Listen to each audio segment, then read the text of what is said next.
like to introduce to you, it's my pleasure, to introduce to our honored guest, His Excellency, Ambassador of the United States of America to Armenia, Mr. Richard Miles.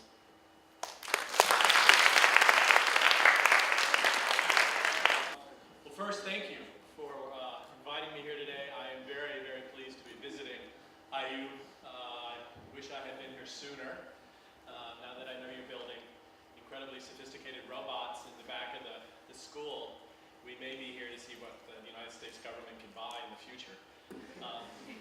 But thank you. I am very impressed by what I've seen today, and very impressed looking out at this crowd, because I feel like I'm seeing the future of Armenia.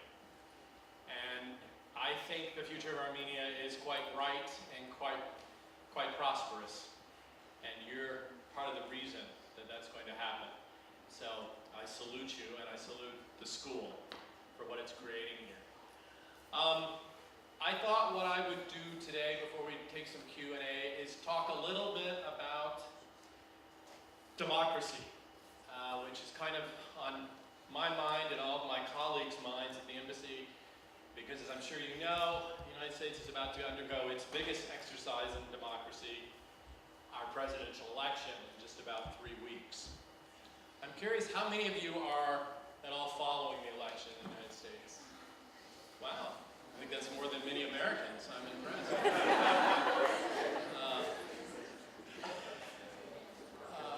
But seriously, I think if you are following the election, you're seeing, of course, democracy in action, but you're also seeing the components of what makes democracy work. First of all, you need a press. You need a free media that can report to citizens, help them be informed, help them understand what the candidates stand for, sometimes call out the candidates when they say something that may not be true, and tell the American people this is a little off, or this plan may not work. So you're seeing some of that. I think you're also seeing the other components of a good functioning democracy. Civil society, which is just, the fancy diplomatic term for organizations, non-government organizations like the Rotary Club and the Girl Scouts and the National Rifle Association and the American Chamber of Business.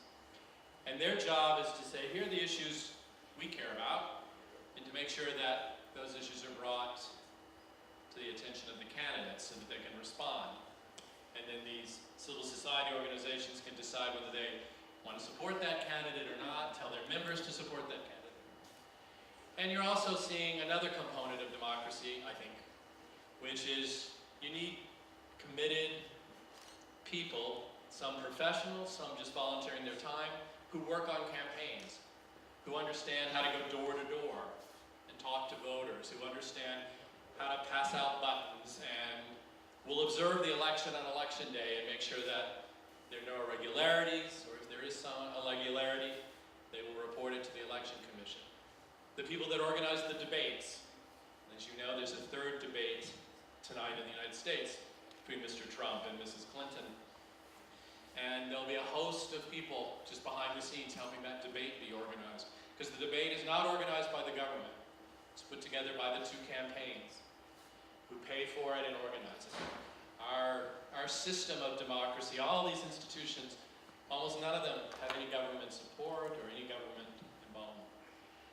So those, I think if you're watching the campaign, you're seeing those components. And I mention them because that's a lot of what the U.S. Embassy is focused on here. Trying to help build those components of democracy here in Armenia. A free press, civil society, trained campaign workers, the skill to know how to run a modern campaign so that you can actually inform and reach voters here in Armenia and get them to understand the issues and understand your platform. Those are the issues that we're focused on here. I often get asked, why does the U.S. care about democracy? Why do you care that it spreads around the world? Why do you think it should be a universal human value? And I can give you lots of philosophical answers, but there's a very plain, a very simple one that I think in some ways gets to our national interest and the interests of countries around the world, and that's a very simple reality that democracy remains the system of government that does the best job of letting every person have a say in their government, feel that they're listened to. And when that happens, government works better, societies work better, they're more prosperous, they're more open, you have less discrimination that leads to unhappiness, you have more equality.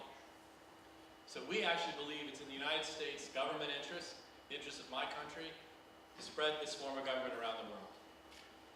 We also find, frankly, that democratic societies are more peaceful. They usually work out their problems through compromise, through negotiation. Of course, there are always exceptions, but again, that's the general rule. So we believe this is a good thing to spread around the world.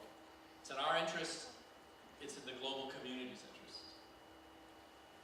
Now, I would also be the first to say, especially if you're watching the campaign in the United States, democracy is messy. It's messy, and sometimes it can, as we famously say, be a lot like watching sausage get made. Nobody wants to see the sausage they eat get made. Many of us don't really like to see how our presidents get elected, but it's part of the process. I'm sure you've all heard, you've all read the famous quote from Winston Churchill, that democracy is the best form of government, is the worst form of government, except when compared to all the others that have ever been tried. And I think there's some truth to that. But it remains the best form that we know of. So we promote it around the world. We try to help develop the institutions that require democracy. And it's not easy. It takes time. It takes work. It takes commitment. It takes young people who often have to come with new ways of thinking. I will say, though, that I'm often asked, is democracy something that's a universal value? Or is it really just a value that works in certain societies? I had a tour in Baghdad, at the U.S. Embassy in Baghdad a few years ago, and a very highfalutin title. I was the senior democracy advisor. You can see how well that went. But my job was to run all the U.S. government's programs in Iraq that were designed to help build democracy. And it was just what I told you. It was working to train journalists. It was helping to develop the Women's Club of Fallujah so that they could raise women's issues during the campaign. We trained Iraqi political parties how to campaign, all this kind of stuff. And some people would say to me, well, isn't Iraq a culture that's hostile to democracy? Isn't that a culture where you can't move democracy forward? It can't move too fast. I absolutely disagree, and my experience on the ground there was completely the opposite. I met so many dedicated, committed Iraqis who wanted democracy, who wanted to make it work, who believed in it, who were willing to go out and vote. I was there in 2010 when they had parliamentary elections. 82% of the Iraqi population voted, much higher than our percentage in the States. They had a pretty free and fair election. They actually, the ruling party lost, it came in second. And they had to compromise opposition and political parties to create a new government. To me, it was an example that democracy is a universal, that it isn't restricted to one culture or one kind of society. And it was quite inspiring.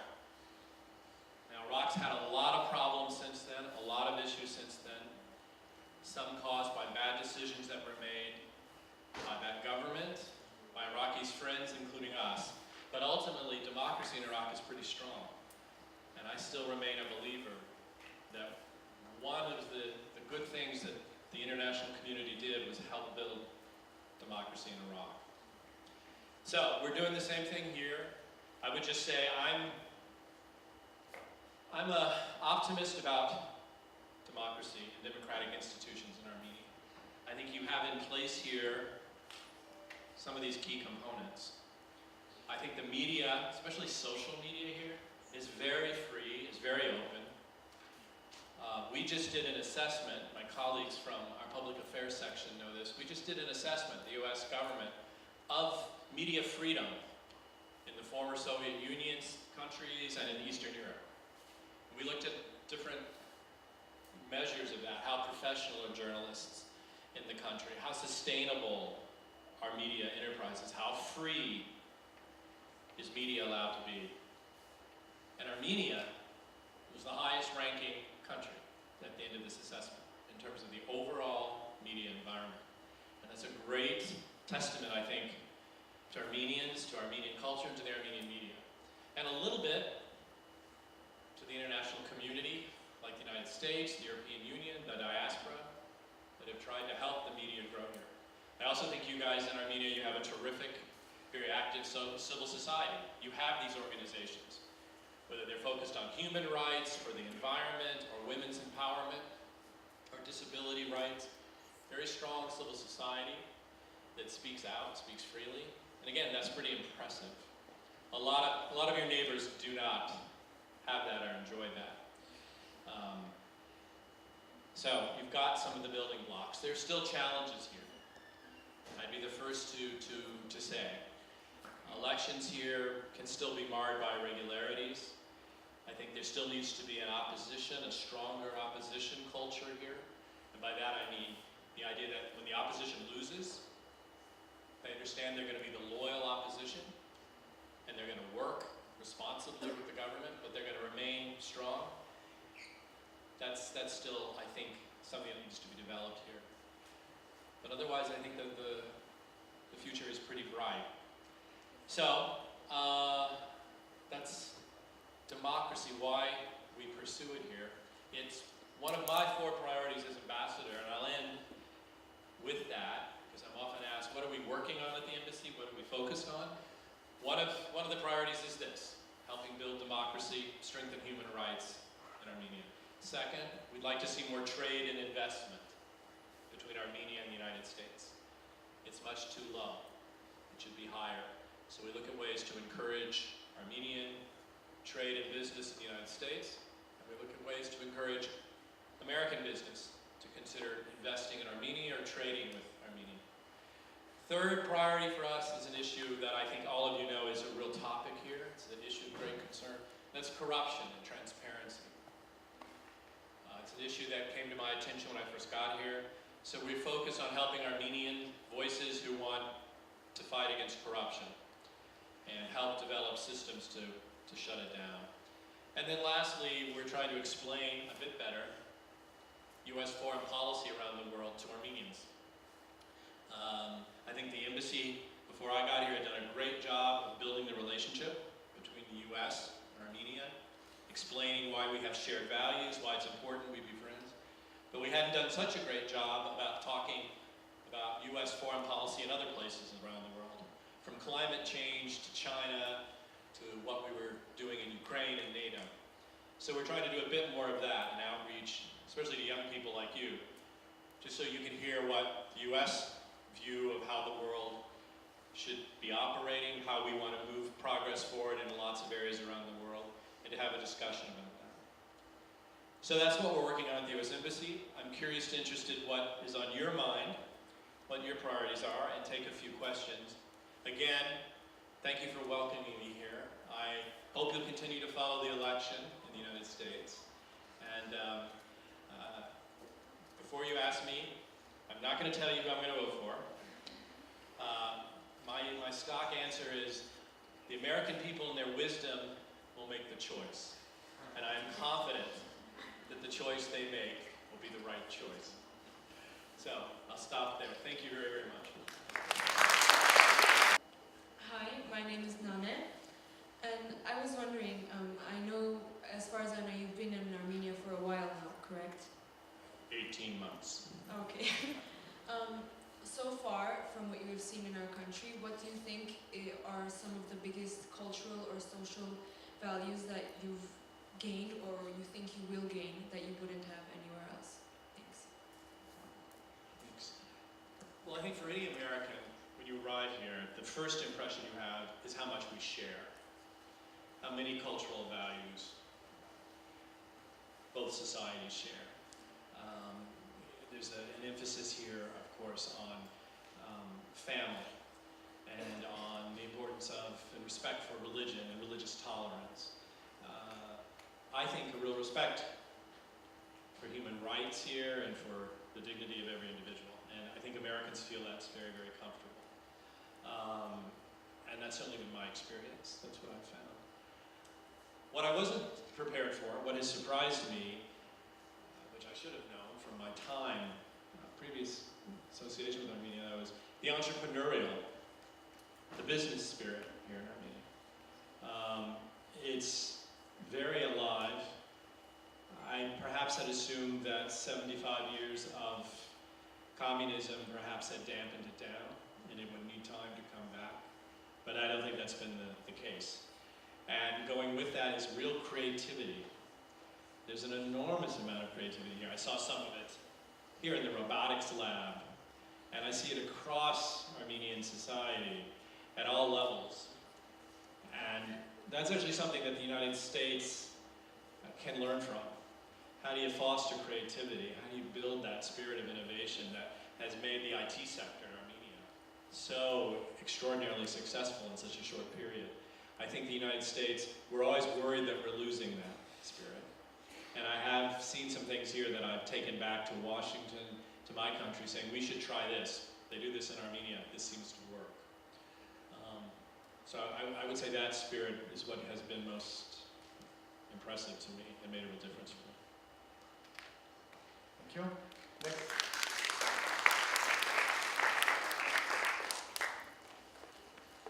Something like that. Hi, I'm Sati. My question is the following. I would like to know what the most challenging part of your job in Armenia was. Part of it is speaking to groups like you, where the questions aren't controlled. What grade are you in? Can I just ask if people? 8th? And how long have you been here at IU? I've been here for almost 2 years. Okay, thanks. That's helpful. I think the most difficult part of my job is on a day-to-day basis, it's a terrific job. Love it. Best job I'll ever have. And I'm blessed with this incredible staff at the embassy, both Americans and Armenians. And I think this always surprises people. Most of our staff, 2/3 of the people that work at the US Embassy are Armenian nationals. And they've been with us 15, 20 years in many cases. And they're really the backbone of how the embassy operates. And they're the first people I often turn to for advice, for real understanding of what's happening. You know, what did Armenians really think of Kim Kardashian? And that's where I get the information. Because of course my American staff are like, oh, everyone loved her. I think the hardest part is sometimes dealing with the continuing lack of progress on an issue that I was dealing with 25 years ago when I first started in the State Department, and I was the first Armenian desk officer, which really is just a fancy word for I was the person that worked on Armenian issues at the working level, and that's Nagorno-Karabakh. I'm really surprised that it's still unresolved 22 years after the ceasefire was signed. I find that difficult and frustrating, as I know all of you do. And so that's an issue that just personally, I wish we could see more progress on. So that I think is the hardest thing. The best thing though really is getting to get out and to speak to Armenians that I don't normally come across. You know, and that's folks like you. It's the Farmers Co-op in Megri. It's the Kapan Women's Association. And just getting to share with them, hear from them, talk about how the US Embassy might be able to help in a small way, some of the great things they're doing. That's really what's the best part of the job.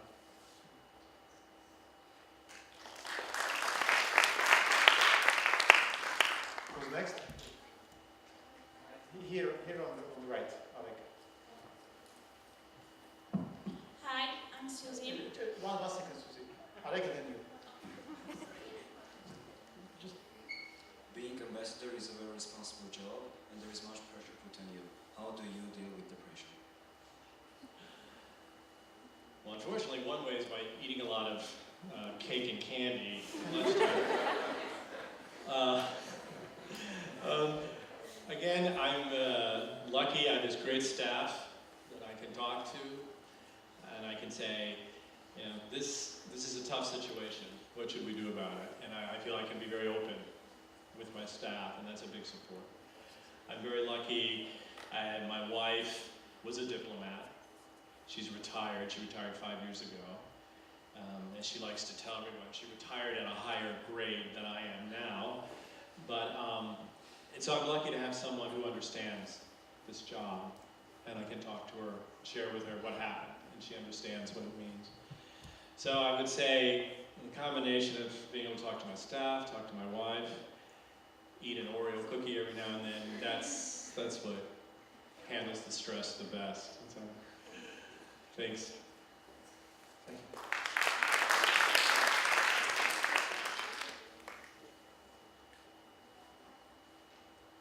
My question is following. If you were not the ambassador of Armenia, which country's ambassador would you like to be and why? Well, it's a difficult, tricky question.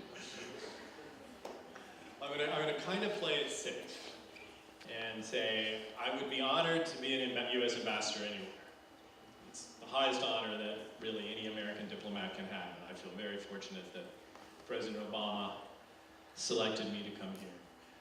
I would say of the places that I've been, that I've had the honor to serve, I would probably like best to go back and be the ambassador to Ireland. It's a great place. Irish are terrific and funny and lots of fun. It's a beautiful country. In many ways it's like Armenia.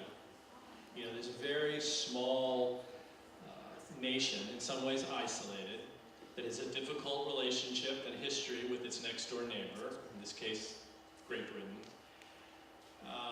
But they've been really able to hold on to a culture and an identity despite all that. I mean, the Irish culture, the Irish identity, is very strong. They have a diaspora around the world. And a little like Armenia, the last 20 years, Ireland has just boomed. They had the Celtic Tiger economy. They developed this IT sector that's now one of the leading sectors in Europe. So there are a lot of parallels between Armenia and Ireland. So I would be very happy to go back and be ambassador to Ireland if Mr. Trump or Mrs. Clinton will have me.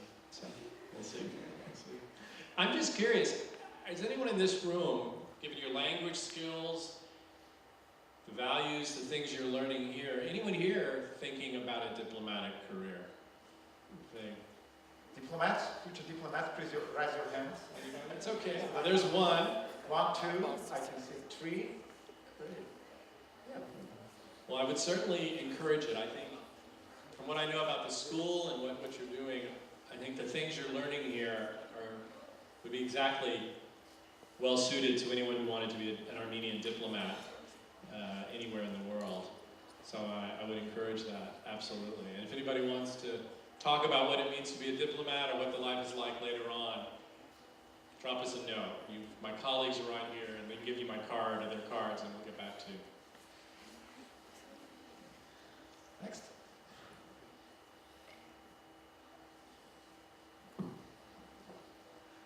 Hi, my name is Aram.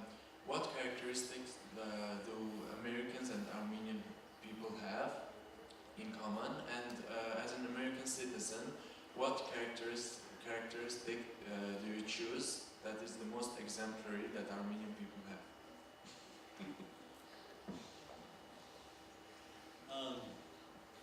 Well, as my answer to the first question, there are a lot of commonalities, a lot of shared values, a lot of shared characteristics.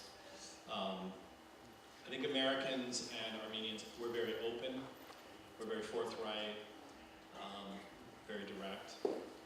Armenians make great friends. They're great friends to America, but you're also very feisty, and like a good friend, you'll let us know when you think we're doing something wrong. So I think this is another thing Armenia shares with Ireland. I have good discussions with my Armenian friends who will tell me, I like America, but you're doing this wrong, or but let me tell you what you should do differently. And I think that's a very American quality too, that sense that you can debate, you can be open with a friend, and you'll still be friends at the end of it. Not every place in the world is like that. There's some cultures where you don't acknowledge differences that openly, and they can be very difficult for an American to navigate because we're not sure what we're being told.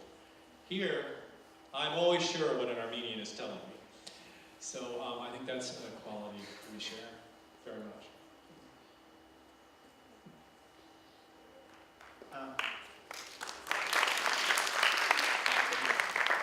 I'm not used to getting applause after every question. You're the best audience I've ever had. Hi, I'm Atev, and I would like to know, is there any political figure who inspired you through your career? Who inspired you? Yeah, thank you, Atev. I had a number of individuals personal to my life who inspired me. Like many of you probably have here, I had one teacher in particular when I was in high school who very much inspired me. Not so much to become a diplomat, but who kind of inspired me to have a bit of confidence in myself and to think about the wider world that I was in. I went to a big public high school in the United States. I was very lucky. It was a great education, but I was a bit of a nerd, and it never occurred to me to think about leaving where I grew up, which was outside of Detroit, or that I should think about putting myself forward. And this teacher really inspired me to have a bit more confidence, a bit more trust in my capabilities, follow my instincts. As he said to me, to move on. You may make the wrong decision, but sometimes just making a decision and moving on is important. And that's something I've kept in my mind a long time. Beyond that, there have been a lot of diplomats I've met. I think like every US diplomat, I'm very inspired by the career of George Kennan, who's probably the greatest diplomat of the post-World War II era. He was our ambassador to Russia, to Yugoslavia, and again, someone who was very creative and wasn't afraid to go back to Washington when he was posted in Moscow, and in a very famous cable called the Long Telegram, go back to Washington and say, our policy toward the Soviet Union needs to change how we have our relationship. And that telegram, that one message from George Kennan, changed US foreign policy for 35 years. It became the basis for our entire relationship with the Soviet Union during the Cold War. It was the policy of containment, you've probably heard. And Kennan remained engaged in American life until he died, nearly 100 years old. He was still commenting on events in America, still speaking. He opposed the Vietnam War very famously, and was not afraid to speak out. So I think he's probably my biggest inspiration as a diplomat.